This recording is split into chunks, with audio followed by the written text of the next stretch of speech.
Hari itu hujan turun terlalu deras untuk ukuran kota yang biasanya hanya sibuk dan pengap. Aspal jalan memantulkan cahaya lampu kendaraan, seperti pecahan kaca basah. Sementara seorang pria muda berdiri diam di depan restoran mewah dengan jaket kurir yang sudah lusuh di bagian pundak. Helmnya masih meneteskan air hujan. Tangannya gemetar bukan karena dingin, melainkan karena suara perempuan yang baru saja menghancurkan harga dirinya tanpa sisa. Lin Ben tidak pernah membayangkan bahwa 5 tahun hubungan yang ia pertahankan dengan susah payah akan berakhir hanya dalam beberapa menit, yang terasa seperti hukuman panjang. Perempuan yang selama ini ia antar pulang saat hujan, yang ia belikan makanan, meski dirinya sendiri sering hanya makan mie instan, kini berdiri di bawah payung mahal milik pria lain, sambil mengatakan bahwa hidup bersama orang miskin hanya akan membuat masa depan hancur perlahan. Tatapan mata perempuan itu bukan lagi tatapan lembut yang dulu membuat Lin Ben rela bekerja dari pagi hingga tengah malam. Tatapan itu berubah menjadi dingin, malu, bahkan seperti jijik. Dan yang paling menyakitkan bukanlah kenyataan bahwa ia ditinggalkan, melainkan cara perempuan itu memperkenalkannya kepada pria kaya di sampingnya.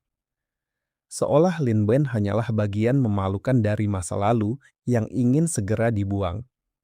Kurir miskin, tidak punya rumah, tidak punya mobil, tidak punya masa depan. Kata-kata itu menancap lebih dalam daripada hujan yang menembus jaket tipisnya. Saya rasa inilah bagian yang langsung membuat cerita ini terasa begitu emosional sejak awal.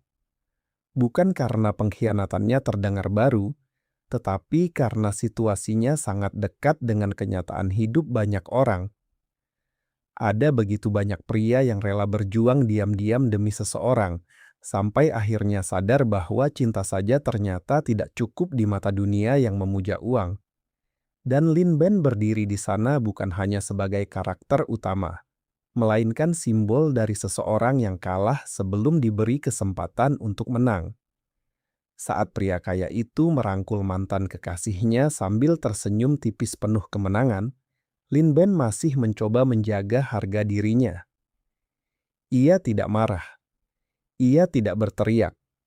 Justru itu yang membuat suasananya terasa lebih menyakitkan. Ada kehancuran yang terlalu dalam sampai seseorang bahkan tidak lagi punya tenaga untuk marah. Hatinya seperti kosong, kepalanya dipenuhi rasa gagal. Dan di malam itulah, setelah mengantar pesanan terakhir sambil menahan hujan dan sesak di dada, hidupnya berubah dengan cara yang bahkan tidak masuk akal. Di sebuah gang sempit dekat apartemen tua tempat ia tinggal, Lin Ben menemukan seorang wanita muda sedang terduduk di trotoar sambil menangis. Tasnya dicuri, ponselnya hilang, ia bahkan tidak punya uang untuk pulang. Wajah wanita itu pucat dan ketakutan.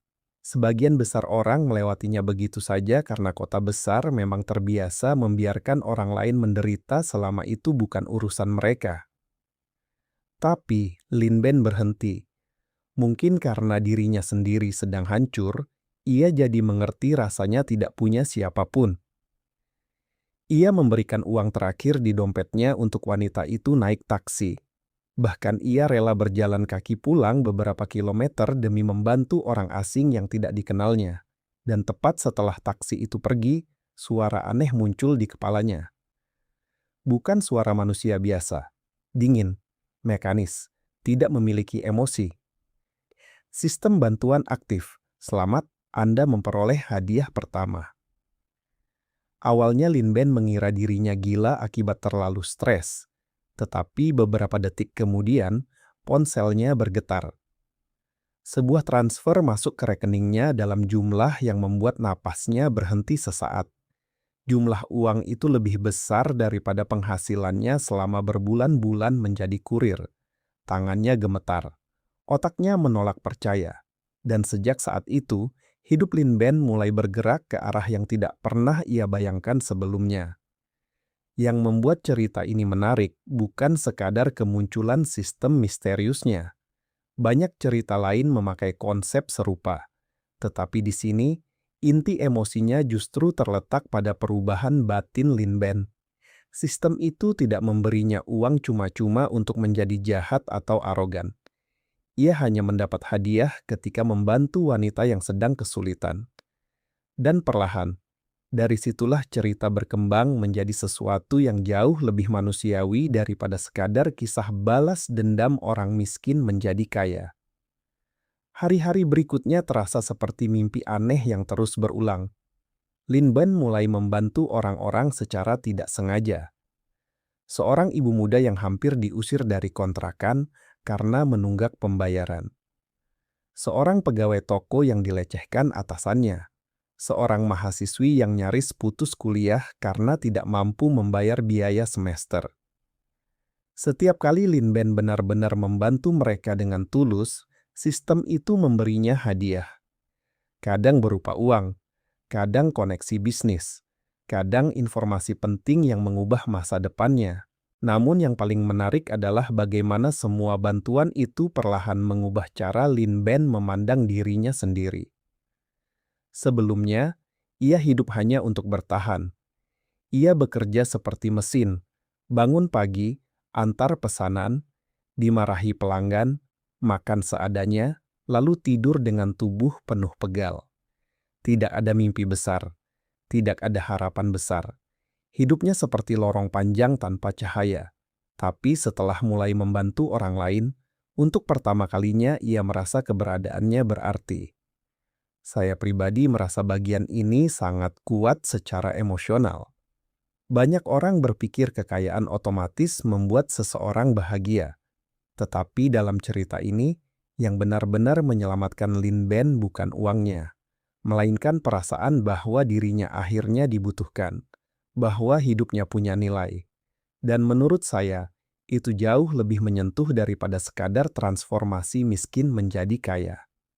Perubahan Lin Ben berjalan perlahan namun terasa nyata. Ia mulai membuka usaha kecil menggunakan hadiah dari sistem. Awalnya hanya kedai minuman sederhana dekat kawasan kampus. Tidak besar, bahkan interiornya biasa saja. Tetapi Lin Ben memperlakukan pegawainya dengan sangat baik karena ia tahu rasanya dipandang rendah. Ia memberi mereka makan layak, jam kerja manusiawi. Bonus kecil saat penjualan bagus, hal-hal sederhana yang justru membuat banyak pegawai bertahan setia. Usaha kecil itu berkembang jauh lebih cepat daripada dugaan siapapun. Dan menariknya, banyak wanita yang pernah dibantu Lin Ben diam-diam mulai membantunya kembali. Ada yang mempromosikan kedainya di media sosial. Ada yang mengenalkannya kepada investor. Ada yang membantunya mengurus izin usaha. Kebaikan yang dulu ia lakukan tanpa berharap balasan mulai kembali kepadanya dalam bentuk yang lebih besar. Sementara itu, mantan kekasihnya mulai mendengar kabar tentang perubahan hidup Lin Ben. Awalnya ia tidak percaya. Baginya, pria miskin yang dulu ia tinggalkan tidak mungkin bangkit secepat itu. Tetapi rasa penasaran berubah menjadi kegelisahan ketika bisnis pria kaya yang sekarang bersamanya mulai bermasalah.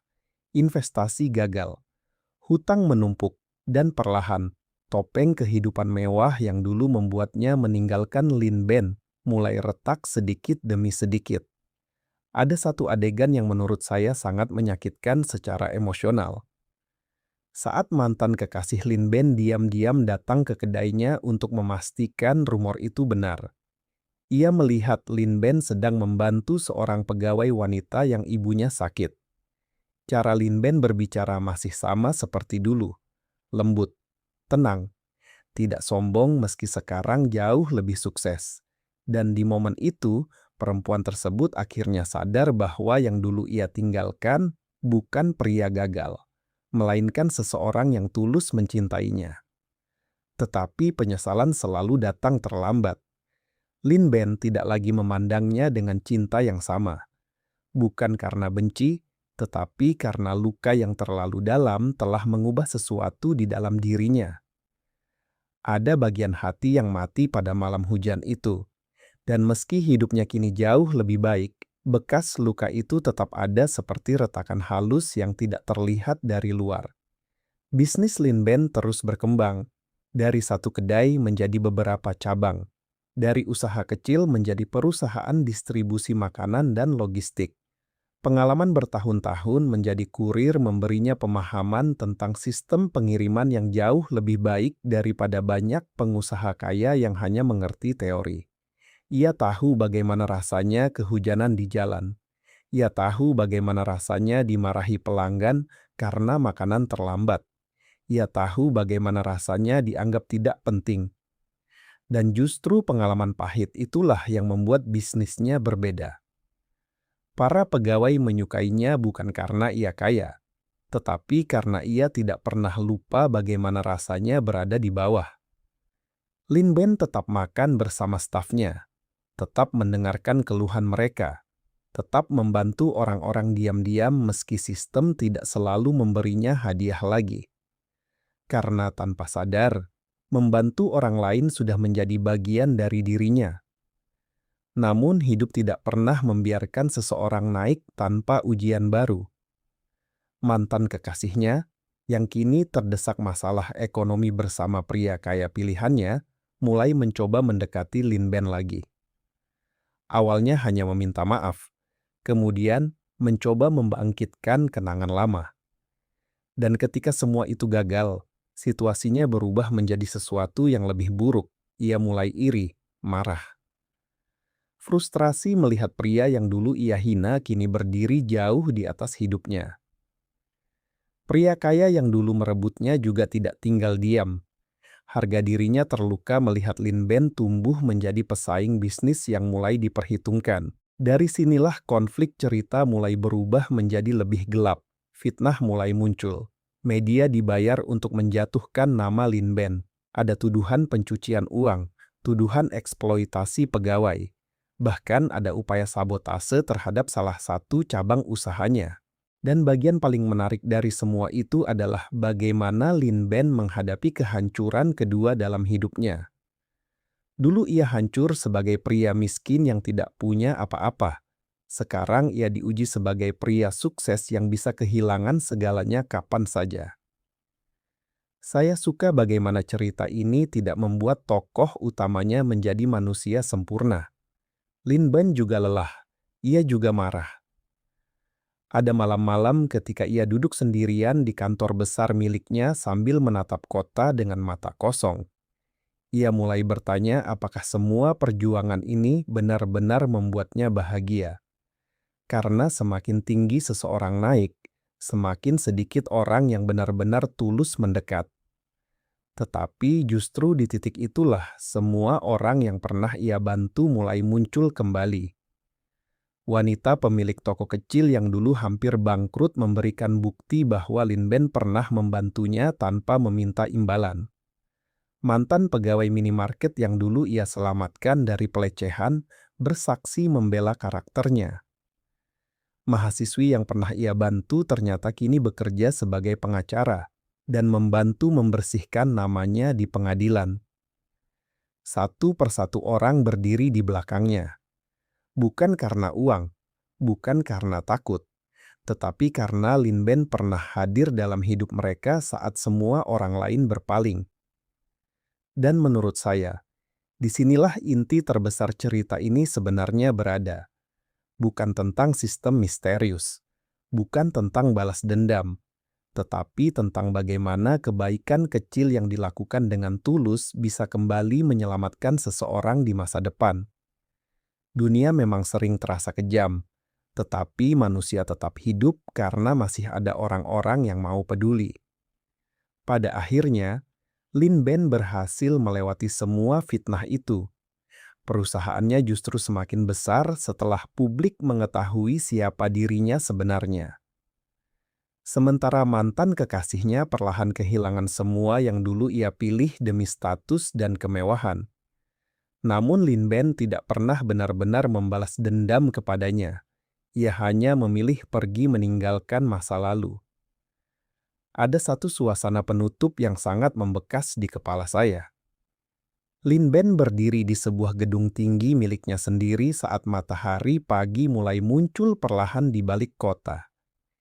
Tidak ada ekspresi kemenangan berlebihan, tidak ada tawa puas, hanya tatapan tenang seseorang yang akhirnya berhasil melewati versi terburuk dalam hidupnya. Dan menurut saya, itu jauh lebih kuat daripada akhir penuh kemewahan. Kalau saya melihat lebih dalam, cerita ini sebenarnya sangat dekat dengan realita kehidupan modern. Banyak hubungan hari ini runtuh bukan karena cinta hilang, tetapi karena tekanan ekonomi, gengsi sosial, dan rasa takut hidup susah. Orang sering menilai masa depan hanya dari kondisi seseorang hari ini, padahal hidup manusia bisa berubah kapan saja. Mantan kekasih Lin Ben gagal bukan karena memilih pria kaya, tetapi karena ia mengukur nilai manusia hanya dari uang dan status. Saya juga merasa cerita ini menunjukkan sesuatu yang jarang dibahas. Kadang orang yang paling tulus justru lahir dari penderitaan panjang. Lin Ben bisa memahami rasa sakit orang lain karena ia sendiri pernah merasa tidak dianggap. Dan dalam kehidupan nyata, banyak orang sukses yang paling rendah hati memang berasal dari masa lalu yang keras. Sistem misterius dalam cerita ini menurut saya hanyalah simbol. Simbol bahwa setiap kebaikan sebenarnya selalu punya konsekuensi yang kembali kepada pelakunya, meski bentuknya tidak selalu langsung terlihat. Dalam kehidupan nyata mungkin tidak ada transfer uang ajaib setelah membantu orang lain. Tetapi relasi, kepercayaan, nama baik, dan rasa hormat seringkali lahir dari hal-hal kecil yang dilakukan secara tulus. Yang paling menyentuh bagi saya adalah perubahan batin Lin Ben. Dari pria yang merasa dirinya tidak berharga menjadi seseorang yang mampu memberi harapan bagi orang lain. Dan itu adalah perjalanan yang sangat manusiawi. Karena pada akhirnya, banyak orang tidak benar-benar ingin kaya semata. Mereka hanya ingin merasa hidupnya berarti. Cerita ini terasa relevan karena dunia sekarang memang keras terhadap orang miskin. Kadang seseorang dihina bukan karena jahat, tetapi hanya karena belum berhasil. Dan luka akibat diremehkan sering membentuk manusia menjadi jauh lebih kuat daripada yang dibayangkan orang lain. Tetapi cerita ini juga mengingatkan bahwa kekuatan sejati bukan terletak pada kemampuan membalas dendam, melainkan kemampuan tetap menjadi manusia baik setelah melewati begitu banyak rasa sakit. Bagi saya pribadi, itulah alasan kenapa kisah Lin Ben terasa hidup dan emosional. Karena di balik semua elemen dramatisnya, cerita ini sebenarnya berbicara tentang sesuatu yang sangat sederhana, namun sangat nyata. Bagaimana satu malam paling buruk dalam hidup seseorang kadang justru menjadi awal dari kehidupan baru yang jauh lebih besar.